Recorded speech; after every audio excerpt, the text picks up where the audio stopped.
झोपड़ियों के पर्व के अंतिम दिन में हमें यह पवित्र पर्व मनाने की अनुमति देने के लिए मैं स्वर्गीय पिता और माता को धन्यवाद देता हूँ।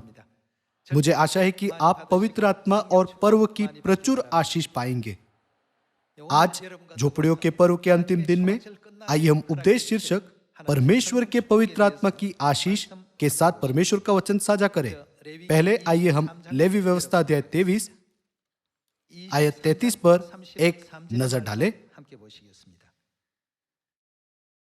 फिर यहोवा ने मूसा से कहा, इजराइलियों से कह कि उसी 7वें महीने के 15वें दिन से 7 दिन तक यहोवा के लिए झोपड़ियों का पर्व रहा करे। पहले दिन पवित्र सभा हो, उसमें परिश्रम का कोई काम न करना। 7 दिन यहोवा के लिए हव्य चढ़ाया करना। फिर 8वें दिन, आज वही 8वां दिन है, तुम्हारी पवित्र सभा हो और यहोवा के लिए हव्य चढ़ाना। वह महासभा का दिन है और उसमें परिश्रम का कोई काम न करना। पुराने नियम में झोपड़ियों के पर्व का पहला और अंतिम दिन दोनों को बहुत महत्वपूर्ण माना जाता था। आइए हम झोपड़ियों के पर्व के अंतिम दिन के विषय में भविष्यवाणी जो प्रतिरूप है और नए नियम में पूरी हुई इसकी वास्तविकता देखें। आइए हम यूहन्ना अध्याय 7 आयत 1 देखें। इन दिनों के बाद यीशु गलील में फिरता रहा, क्योंकि यहूदियों से मार डालने का यत्न कर रहे थे, इसलिए वह यहूदिया में फिरना न चाहता था। यहूदियों का कौन सा पर्व? झोपड़ियों का पर्व निकट था। आइए हम आयत 14 पर जाए। जब पर्व के आधे दिन बीत गए, वह पर्व का लगभग आधा दिन था। आइए हम आयत 37 पर जाए। आयत 37 में लिखा है, पर्व के अंतिम दिन जो मुख्य दिन है, आज यही दिन है। पर्व के अंतिम दिन जो मुख्य दिन है, यीशु खड़ा हुआ और पुकार कर कहा, यदि कोई प्यासा हो तो मेरे पास आए और पिए। जो मुझ पर विश्वास करेगा, जैसा पवित्र शास्त्र में आया है, उसके हृदय में से जीवन के जल की नदियां बह निकलेगी। उसने यह वचन पवित्र आत्मा के विषय में कहा, जिसे उस पर विश्वास करने वाले पाने पर थे। यूहन्ना अध्याय 7 आयत 37 में यह भी लिखा है, पर्व के अंतिम दिन यीशु ने कहा, यदि कोई प्यासा हो मेरे पास आए और पिए। क्योंकि यीशु के प्रथम आगमन में आत्मा और दुल्हन के आने का भविष्य सूचक समय नहीं आया था, इसलिए पिता ने अकेले ही इस पृथ्वी पर आकर कहा, यदि कोई प्यासा हो तो मेरे पास आए और जीवन का जल पिए। लेकिन प्रकाशित वाक्य में क्या यह नहीं कहा गया है? आत्मा और दुल्हन कहती है, जो प्यासा है वह आए और जीवन का जल ले। आइए हम प्रकाशित वाक्य अध्याय 22 आयत 17 पर जाकर इसकी पुष्टि करें। आत्मा और दुल्हन दोनों कहती है, आ, और सुनने वाला भी कहे, आ। जो प्यासा हो वो आए और जो कोई चाहे वह जीवन का जल सेत मेत ले। यीशु के प्रथम आगमन में पिता अकेले आए थे। दूसरी बार आते समय पिता परमेश्वर माता परमेश्वर के साथ आए। इसलिए आत्मा और दुल्हन कहती है, आओ और जीवन का जल लो। आइए हम यशाया अध्याय 55 आयत 1 देखें। आओ सब प्यासे लोगों, पानी के पास आओ, और जिनके पास रुपया ना हो तुम भी आकर मोल लो और खाओ। दाखमधु और दूध बिन रुपए और बिना दाम ही आकर ले लो। जो भोजन वस्तु नहीं है उसके लिए तुम क्यों रुपया लगाते हो, और जिससे पेट नहीं भरता उसके लिए क्यों परिश्रम करते हो? मेरी ओर मन लगाकर सुनो, तब उत्तम वस्तुएं खाने पाओगे और चिकनी चिकनी वस्तुएं खाकर संतुष्ट हो जाओगे। कान लगाओ और मेरे पास आओ, सुनो, तब तुम जीवित रहोगे और मैं तुम्हारे साथ सदा की वाचा बांधूंगा, अर्थात दाऊद पर की अटल करुणा की वाचा। यशाया अध्याय 55 में जीवन जल की नदी के पास आओ कहने वाला केवल परमेश्वर हो सकता है। यूहन्ना अध्याय 7 आयत 37 में लिखा है, जो प्यासा हो वो आए और जीवन का जल पिए। प्रकाशित वाक्य अध्याय 22 में भी आत्मा और दुल्हन कहती है, जो प्यासा हो वो आए और जीवन का जल सेत में ले। इसलिए जो जीवन जल के पास आओ कहता है, वह परमेश्वर के अलावा और कोई नहीं हो सकता। क्या इसका अर्थ यह नहीं कि केवल परमेश्वर ही अपनी संतानों को जीवन का जल दे सकते हैं? आइए हम प्रकाशित वाक्य अध्याय 21 के साथ जारी रखें। प्रकाशित वाक्य अध्याय 21 आयत 5। जो सिंहासन पर बैठा था उसने कहा, देख, मैं सब कुछ नया कर देता हूं। फिर उसने कहा, लिख ले, क्योंकि ये वचन विश्वास के योग्य और सत्य है। फिर उसने मुझसे कहा, ये बातें पूरी हो गई है। मैं अल्फा और ओमेगा, आदि और अंत हूं। मैं प्यासे को जीवन के जल के सोते में से सेत मेत पिलाऊंगा। इस आयत में जीवन का जल देने वाला कौन है? क्या वह हमारे परमेश्वर नहीं, जो अल्फा और ओमेगा, आदि और अंत है? मूलभूत रूप से जीवन का जल देने वाला केवल हमारे परमेश्वर है। जीवन का जल देने वाला संत नहीं हो सकता। बाइबल कहती है वह केवल परमेश्वर है जो सभी मानव जाति को जीवन का जल देते हैं। फिर प्रकाशित वाक्य 22:17 में जीवन का जल देने वाले आत्मा और दुल्हन के संबंध में आत्मा पिता परमेश्वर को दर्शाता है, तब दुल्हन किसे दर्शाती है? वह माता परमेश्वर को दर्शाती है।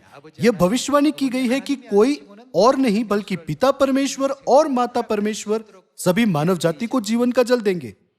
आइए हम यूहन्ना अध्याय 4 में एक और बार इसकी पुष्टि करें। आइए हम यूहन्ना अध्याय 4 आयत 5 देखें। इसलिए वह सुखार नामक सामरिया के एक नगर तक आया जो उस भूमि के पास है जिसे याकूब ने अपने पुत्र यूसुफ को दिया था, और याकूब का कुआं भी वहीं था। अतः यीशु मार्ग का थका हुआ उस कुएं पर यूं ही बैठ गया। यह बात 6 घंटे के लगभग हुई। आज के समय के अनुसार 6 घंटा दोपहर 12 बजे को संकेत करता है। इतने में एक सामरी स्त्री जल भरने आई। यीशु ने उससे कहा, मुझे पानी पिला, क्योंकि उसके चेले तो नगर में भोजन मोल लेने को गए थे। उस सामरी स्त्री ने उससे कहा, तू यहूदी होकर मुझ सामरी स्त्री से पानी क्यों मांगता है? क्योंकि यहूदी सामरियों के साथ किसी प्रकार का व्यवहार नहीं रखते।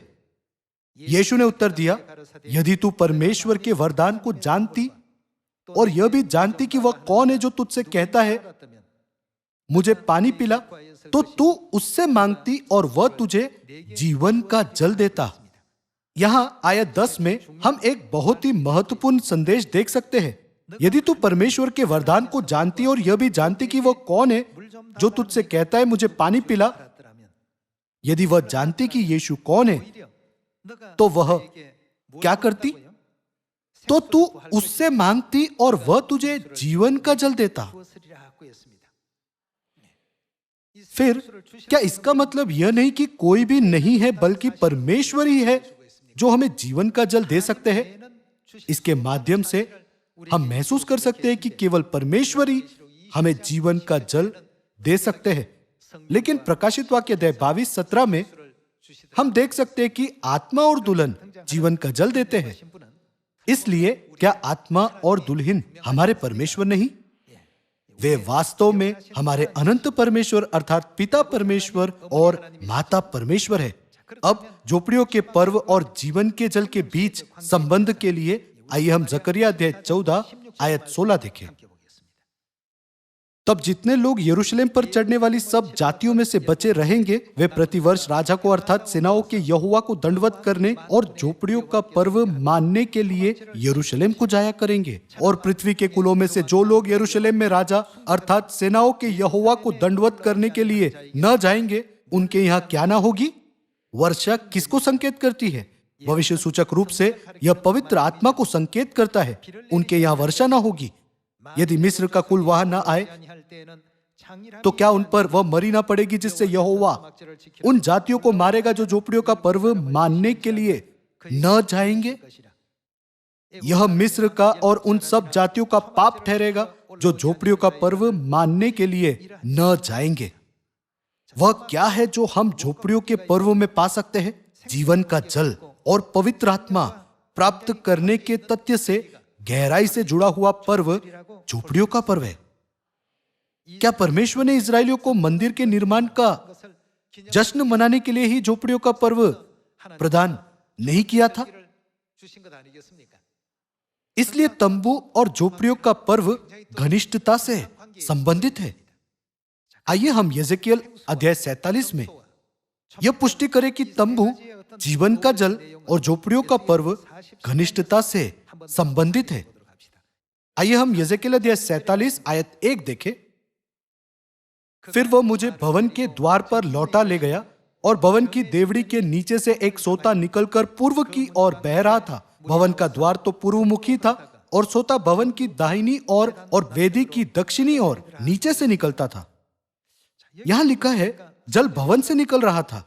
यह जल क्या है, इसे समझने के लिए केवल इस भाग को पढ़ना काफी नहीं है, लेकिन यदि हम निम्नलिखित आयतों को पढ़े तो समझ सकते हैं कि जीवन का जल भवन से बह निकल रहा है। आइए हम आयत 2 के साथ जारी रखें। तब वह मुझे उत्तर के फाटक से होकर बाहर ले गया और बाहर से घुमाकर बाहरी अर्थात पूर्वमुखी फाटक के पास पहुंचा दिया और दक्षिणी ओर से जल पसीज कर बह रहा था। जब वह पुरुष हाथ में मापने की डोरी लिए हुए पूर्व की ओर निकला, तब उसने भवन से लेकर 1000 हाथ तक उस सोते को मापा और मुझे जल में से चलाया और जल टखनों तक था। उसने फिर 1000 हाथ मापकर मुझे जल में से चलाया और जल घुटनों तक था।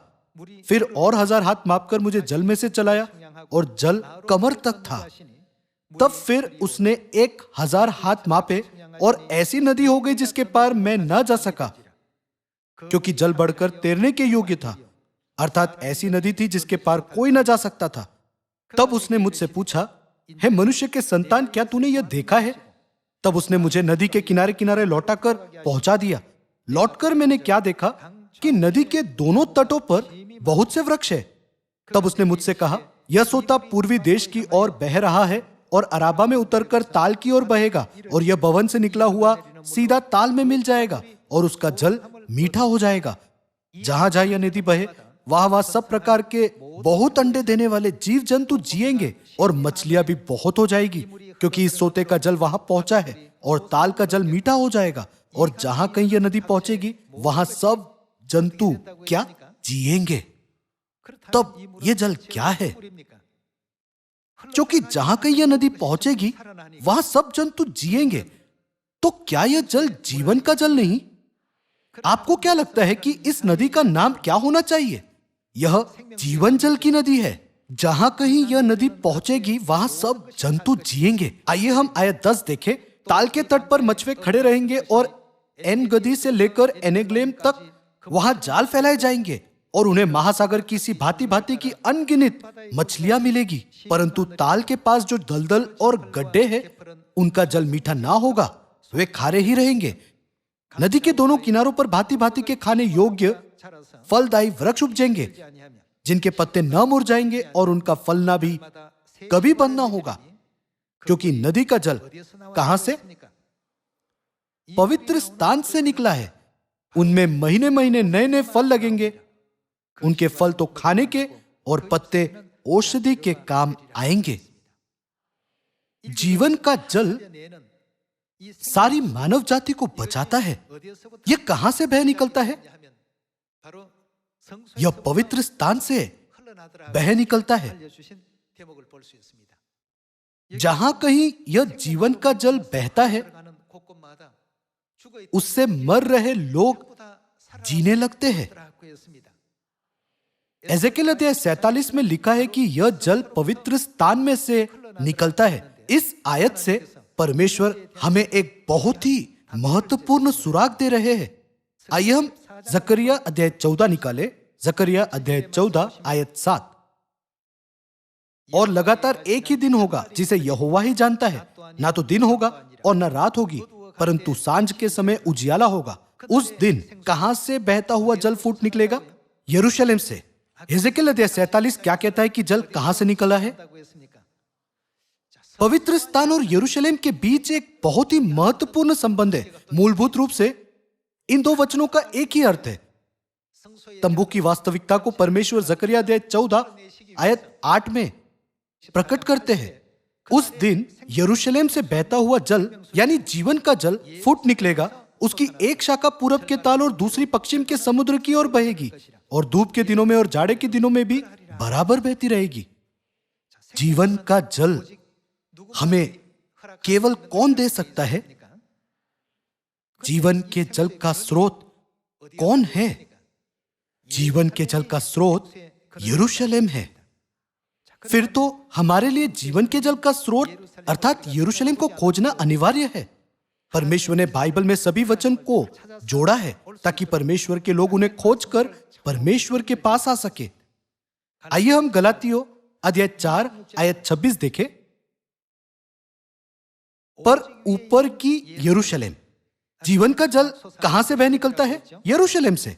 यहां आयत 26 में कहा गया है पर ऊपर की यरूशलेम स्वतंत्र है और वह हमारी कौन है? माता है। यह आयत हमें सिखाती है कि माता परमेश्वर का अस्तित्व होना चाहिए। होशे अध्याय 6 में पिता परमेश्वर ने हमसे कहा कि पिछली बरसात का पवित्र आत्मा पाने के लिए परमेश्वर का ज्ञान रखना आवश्यक है। हमें पिता परमेश्वर को जानना चाहिए, लेकिन हमें और किसको जानना चाहिए? हमें माता परमेश्वर को भी जानना और ग्रहण करना चाहिए। केवल तभी सारी मानव जाति उस मार्ग पर आ सकती है जो अनंत जीवन को पहुंचाता है। जब लोगों की आत्माएं प्यासी, पीड़ित, व्यतीत और थकी हुई होती है तो वे किसके पास जाकर आराम पा सकते हैं? उन्हें यरूशलेम, हमारी स्वर्गीय माता के पास आना चाहिए। क्या यशायाह की पुस्तक में भविष्यवाणी नहीं की गई है कि स्वर्गीय माता से ही हमें शांति मिलेगी और उनमें ही विश्राम का आनंद ले सकते हैं? यशायाह अध्याय 66 वचन 10। हे यरूशलेम से सब प्रेम रखने वालों, यहां यरूशलेम किसको संकेत करती है? हमारी स्वर्गीय माता को। हे यरूशलेम से सब प्रेम रखने वालों, उसके साथ आनंद करो और उसके कारण मगन हो। हे उसके विषय सब विलाप करने वालों, उसके साथ हर्षित हो, जिससे तुम उसके शांति रूपी स्तन से दूध पी पी कर तृप्त हो और दूध पीकर उसकी महिमा की बहुतायत से अत्यंत सुखी हो। हमें शांति कहां मिलेगी? यरूशलेम में। इसलिए जब कभी इजरायलियों ने मुश्किल परिस्थिति का सामना किया तब उन्होंने हमेशा यरूशलेम की ओर प्रार्थना की और परमेश्वर की आराधना भी यरूशलेम में ही की। आइए हम आयत 12 देखें। क्योंकि यहोवा यो कहता है, देखो मैं उसकी ओर शांति को नदी के समान और जाति जाति के धन को नदी की बाढ़ के समान बहा दूंगा और तुम उससे पियोगे, तुम उसकी गोद में उठाए जाओगे और उसके घुटनों पर कूदाए जाओगे। जिस प्रकार माता अपने पुत्र को शांति देती है, वैसे ही मैं भी तुम्हें शांति दूंगा। तुमको यरूशलेम ही में शांति मिलेगी। तुम यह देखोगे और प्रफुल्लित होंगे। तुम्हारी हड्डियां घास के समान हरी भरी होगी और यहोवा का हाथ उसके दासों के लिए प्रकट होगा और उसके शत्रुओं के ऊपर उसका क्रोध भड़केगा। केवल तब जब हम स्वर्गीय माता को खोजते हैं और समझते हैं कि वह कौन है, अनंत मृत्यु से बच निकलकर जीवन को पहुंच सकते हैं। आज पृथ्वी पर अनेक लोग माता परमेश्वर को पहचानने में विफल होते हैं, क्योंकि वे जीवन के जल का स्रोत अर्थात परमेश्वर को नहीं पहचानते, इसलिए वे उन्हें खोज नहीं सकते। लेकिन परमेश्वर ने सियोन में अपनी सारी संतानों को माता परमेश्वर को पहचानने दिया है। हमें चाहिए कि हम सामरिया में और पृथ्वी की छोर तक प्रचार करते हुए अनेक लोगों के साथ परमेश्वर ने हमें जो दिया है उसे साझा करें। प्रचार करते हुए हम उनके साथ पवित्र आत्मा बांट रहे हैं। हमें दी गई पिता की शिक्षाओं में हम पवित्र आत्मा के आंदोलन की उनकी शिक्षा पा सकते हैं। अब हम पवित्र आत्मा के उस आंदोलन को चला रहे हैं। जब हम लोगों को स्वर्गीय माता के विषय में सिखाते और उन्हें उनकी बाहों में लाते हैं, यदि जीवन का जल उनके हृदय तक पहुंचे तो क्या होगा? क्या बाइबल नहीं कहती कि जहां कहीं जीवन का जल बहे वह सब कुछ जिएगा? तब इसलिए हमें पवित्र स्थान से जुड़े मामलों को भी स्पष्टता से समझना चाहिए। पवित्र स्थान के दो मुख्य भाग है। बाहर से देखने पर पवित्र स्थान एक ही भवन लगता है, लेकिन आंतरिक भाग दो कमरों में विभाजित है। बाइबल हमें सिखाती है कि बाहर के कमरे को पवित्र स्थान कहा जाता है और अंदर के कमरे को परम पवित्र स्थान कहा जाता है। आइए हम प्रकाशित वाक्य अध्याय 21 पर एक नजर डालें, जहां हम परम पवित्र स्थान की गवाही पा सकते हैं। अध्याय 21 आयत 9। फिर जिन 7 स्वर्गदूतों के पास 7 अंतिम विपत्तियों से भरे हुए 7 कटोरे थे, उनमें से एक मेरे पास आया और मेरे साथ बातें करके कहा, इधर आ, मैं तुझे दुल्हन अर्थात मेमने की पत्नी दिखाऊंगा। यहाँ मेमना दूसरी बार आने वाले मसीह को संकेत करता है। दूसरे शब्दों में, दूसरी बार आने वाले मसीह पिता परमेश्वर है।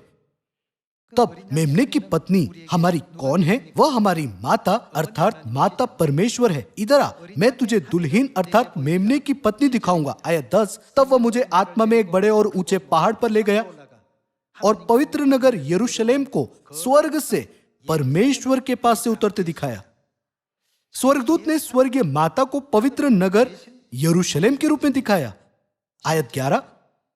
परमेश्वर की महिमा उनमें थी और उसकी ज्योति बहुत ही बहुमूल्य पत्थर अर्थात बिल्लोर के समान यशब की तरह स्वच्छ थी। उसकी शहरपना बड़ी ऊंची थी और उसके 12 फाटक और फाटकों पर 12 स्वर्गदूत थे और उन फाटकों पर इजराइलियों के 12 गोत्रों के नाम लिखे थे। पूर्व की ओर 3 फाटक, उत्तर की ओर 3 फाटक, दक्षिण की ओर 3 फाटक और पश्चिम की ओर 3 फाटक थे। नगर की शहरपनाह की 12 नींवें थी और उन पर मेमने के 12 प्रेरितों के नाम लिखे थे। जो मेरे साथ बातें कर रहा था, उसके पास नगर और उसके फाटकों और उसकी शहरपनाह को नापने के लिए एक सोने का गज था। वह नगर वर्गाकार बसा हुआ था और उसकी लंबाई चौड़ाई के बराबर थी। और उसने उस गज से नगर को नापा तो 750 कोस का निकला। उसकी लंबाई और चौड़ाई और ऊंचाई बराबर थी। स्वर्गदूत ने प्रेरित यूहन्ना से कहा कि वह उसे स्वर्ग से उतर रही दुल्हन अर्थात मेमने की पत्नी दिखाएगा। फिर स्वर्गदूत ने उसे यरूशलेम दिखाया, जिसकी लंबाई और चौड़ाई और ऊंचाई बराबर थी। इस आयत से हमें जो समझना चाहिए वह झोपड़ियों के पर्व, जीवन के जल और पवित्र स्थान के बीच भविष्य सूचक संबंध है। परमेश्वर ने प्रेरित यूहन्ना को दिखाया कि यरूशलेम की लंबाई, चौड़ाई और ऊंचाई बराबर है। इसमें परमेश्वर की निश्चित इच्छा है। आइए हम पहला राजाओं अध्याय 6 में यह जाने कि परमेश्वर की वह इच्छा क्या है। अध्याय 6 आयत 14। यो सुलेमान ने भवन को बनाकर पूरा किया। आइए हम आयत 15 देखें। उसने भवन की दीवारों पर भीतर की और देवदारू की तख्ताबंदी की और भवन के फर्श से छत तक दीवारों पर भीतर की और लकड़ी की तख्ताबंदी की और भवन के फर्श को उसने सनोवर के तख्तों से बनाया और भवन के पीछे की ओर भी उसने 20 हाथ की दूरी पर फर्श से ले दीवारों के ऊपर तक देवदारू की तख्ताबंदी की। इस प्रकार उसने परम पवित्र स्थान के लिए भवन की एक भीतरी कोठरी बनाई। उसके सामने का भवन, इसे बाहरी भवन कहा जाता है क्योंकि यह प्रवेश द्वार के निकट था और पवित्र स्थान के अंदर स्थित कमरे को भीतरी भवन कहा जाता था। उसके सामने का भवन अर्थात मंदिर की लंबाई 40 हाथ की थी। भवन की दीवारों पर भीतर की और देवदारू की लकड़ी की तख्ताबंदी थी और उसमें कलियां और खिले हुए फूल खुदे थे। सब देवदारू ही था, पत्थर कुछ नहीं दिखाई पड़ता था। भवन के भीतर उसने एक पवित्र स्थान यहोवा की वाचा का संदूक रखने के लिए तैयार किया और उस पवित्र स्थान, अंदर के पवित्र स्थान को क्या कहा जाता था? परम पवित्र स्थान की लंबाई, चौड़ाई और ऊंचाई कितने हाथ की थी? 20-20 हाथ की थी। परम पवित्र स्थान ऐसे बनाया गया था कि उसकी लंबाई, चौड़ाई और ऊंचाई बराबर हो। परमेश्वर ने मूसा को जो दिखाया उस नमूने के अनुसार ही तंबू का निर्माण करने का आदेश दिया।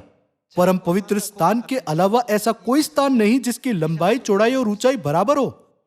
तब प्रकाशित वाक्य अध्याय 21 में प्रेरित यूहन्ना के दर्शन अनुसार परम पवित्र स्थान किसको संकेत करता है?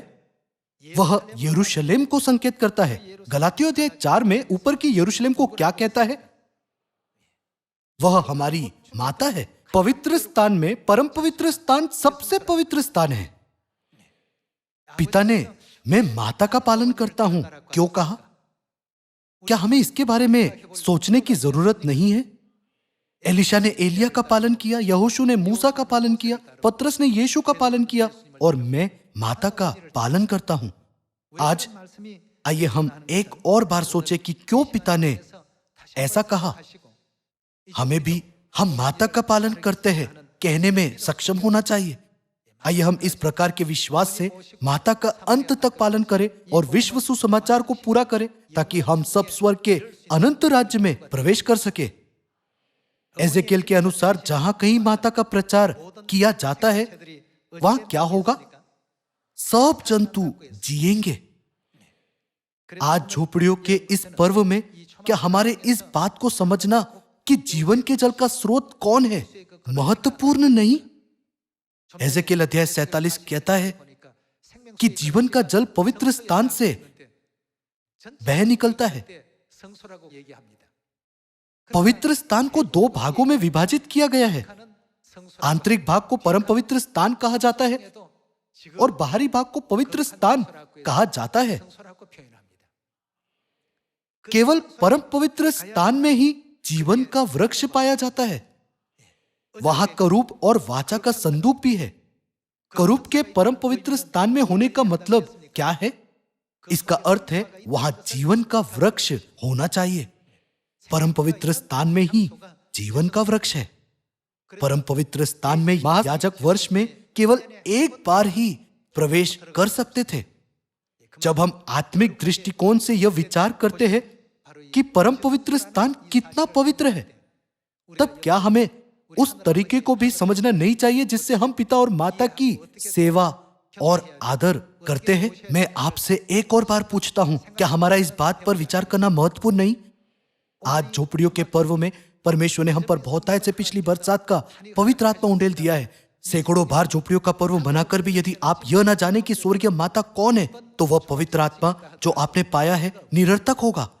पिता ने झोपड़ियों का पर्व मनाने वाली अपनी संतानों को मैं माता का पालन करता हूं कहते हुए जीवन के जल का स्रोत अर्थात माता परमेश्वर के विषय में सिखाया। आज आइए हम इस बात पर मनन करें कि पिता ने हमें यह शिक्षा क्यों दी है और हमें जीवन का जल देने वाले आत्मा और दुल्हन के हमें कहीं भी ले जाने पर अंत तक उनका पालन करें। पिता और माता, मैं आपसे सियोन की संतानों पर पवित्र आत्मा की आशीष और पवित्र आत्मा के प्रचुर फल उत्पन्न करने की आशीष उंडेलने के लिए विनती करता हूं। अब मुझे आज का उपदेश समाप्त करने दीजिए। आपका बहुत बहुत धन्यवाद।